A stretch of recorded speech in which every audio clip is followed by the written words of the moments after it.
एक बार पार्वती जी ने भगवान शिव से कहा, मैंने धरती पर देखा है कि जो व्यक्ति पहले से ही दुखी है उसे और ज़्यादा दुख मिलता है, और जो सुख में है आप उसे दुख नहीं देते।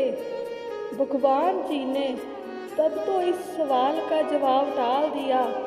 कुछ समय बाद शिव पार्वती जी ने मृतलोक प्राणियों का हालचाल जानने के लिए गए और दोनों ने मनुष्य का रूप धारण किया और पति पत्नी के रूप में एक गांव के पास डेरा जमाया।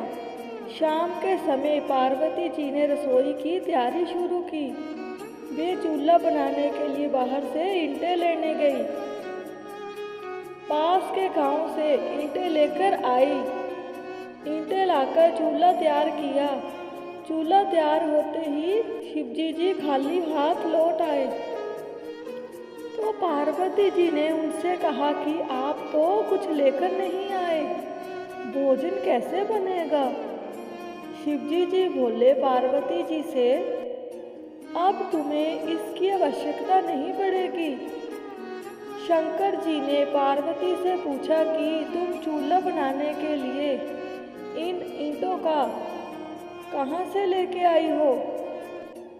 माता पार्वती ने कहा, प्रभु, इस गांव में बहुत से ऐसे घर हैं जिनका ध्यान अच्छे ढंग से नहीं हो रहा था। उनकी दीवारें टूट चुकी थी। वहाँ से मैं ईंटें निकाल कर लाई हूँ। फिर शिवजी जी ने कहा, जो घर पहले से खराब थे तुम्हें उन्हें और खराब कर दिया।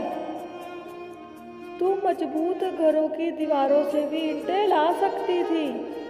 पार्वती बोली, प्रभु, उन लोगों ने अपने घरों का अच्छी तरह से ध्यान दिया है, वे सुंदर भी लग रहे थे।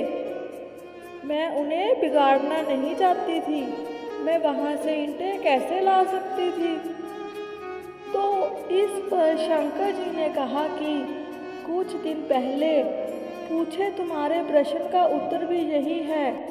जिन लोगों ने अपने जीवन को अच्छे कर्मों से सुंदर बना रखा है उन्हें दुख कैसे हो सकता है? ये तो कर्मों का हिसाब है। शिवजी और देवी पार्वती की सीख। अकेले में ज़्यादा भटकता है मन, गलत विचार आते हैं, लेकिन हमें अपनी भावनाओं पर काबू रखना चाहिए। देवी पार्वती जी और शिवजी जी से जुड़ी कथा है। देवी सती ने देह त्याग दी थी और सती के वियोग में शिवजी जी ध्यान में बैठे हुए थे। एक दिन शिवजी जी के पास हिमाचल राज और उनकी पुत्री पार्वती पहुंच गई। हिमाचल राज के मन में था और पार्वती जी भी चाहती थी कि मेरा विवाह शिवजी जी के साथ हो जाए, लेकिन शिवजी जी तो तप कर रहे थे। सती के बाद वे दोबारा विवाह नहीं करना चाहते थे। आप यहाँ तप कर रहे हैं, यहाँ आपका ध्यान रखने वाला कोई नहीं है। मैं चाहता हूँ कि मेरी पुत्री पार्वती यहाँ रहकर आपकी सेवा करे। पर्वतराज हिमाचल राज ने शिवजी से कहा, मुझे इस बात की जरूरत नहीं है। महिला की वजह से ध्यान, वैराग्य, तप बिगड़ जाता है। अगर एकांत में महिला रहेगी तो मेरा तप भंग हो सकता है। इसलिए आप मुझे क्षमा करें और अपनी पुत्री को यहाँ से ले जाइए। शिवजी जी ने हिमालय राज को जवाब दिया।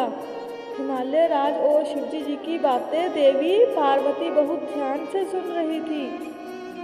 आप कह रहे हैं कि आप तप कर रहे हैं, तो जब आप तप ही कर रहे हैं तो आपको ये कैसे पता चलेगा कि ये शरीर महिला का है या ये शरीर पुरुष का है? पार्वती जी ने शिवजी जी से पूछा।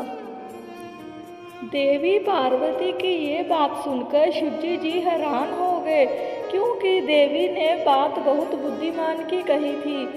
देवी, आपकी बात सही है, लेकिन मेरी बात भी सही है। शिवजी जी ने कहा, इसके बाद शिवजी जी ने हिमाचल राज से कहा कि आप चाहे तो समय समय पर कुछ देर के लिए देवी पार्वती यहाँ आ सकती है और यहाँ की व्यवस्था सुधार कर वापस लौट जाए। शिवजी और पार्वती जी की कहानी से हमें यह सीख मिलती है कि इस कथा में शिवजी जी और पार्वती जी ने संदेश दिया है कि हमें अकेले में अपनी भावनाओं को निरंतर रखना चाहिए।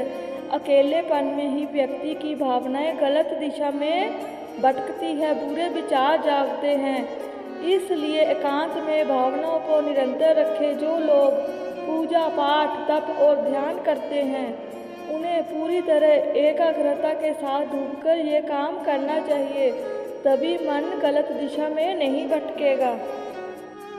ओम नमः शिवाय, ओम नमः शिवाय, हरि ओम नमः शिवाय, ओम नमः शिवाय, ओम नमः शिवाय, हरि ओम नमः शिवाय, हरि ओम नमः शिवाय, हरि ओम नमः शिवाय, ओम नमः शिवाय, ओम नमः शिवाय, हरि ओम नमः शिवाय, ओम नमः शिवाय, ओम नमः शिवाय, हरि ओम नमः शिवाय, ओम नमः शिवाय, ओम नमः शिवाय, हरि ओम नमः